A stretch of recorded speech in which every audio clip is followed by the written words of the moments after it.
Ողջույն սիրելի բարեկամներ, եթերում առականին է։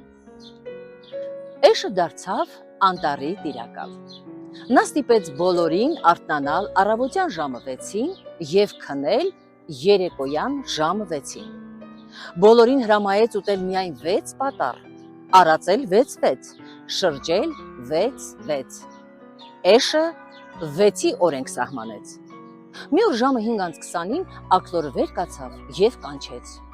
Էշը բարկացավ և հրապարակում ելույթ ունեցավ։ Մեր օրենքներն ավելի կատարյալ են, քան ուրիշներինը,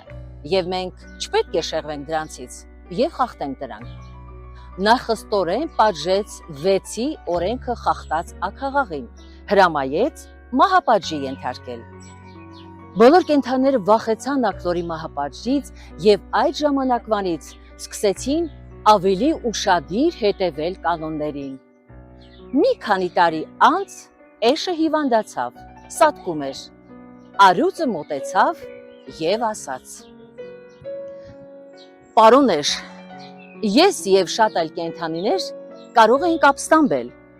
բայց մենք չուզեցինք անտառի կարգը խախտել։ Հիմա ասա, թե ինչով էր պայմանավորված 6 օրենքների բացահայտումը և ինչու էր այդքան դաժան»։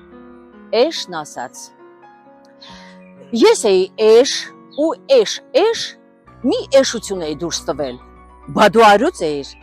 դու ինչի ոչխարի պես հնազանդվեցիր էսքան տարի»։ Սիրելիներս, լռել անարդարության հանդեպ նշանակում է գլուխը հոժար կամքով դնել սրի տակ։ Ձեզ հետ է Մանուշակ Շիրինյանը, կհանդիպենք, լավ մնացեք։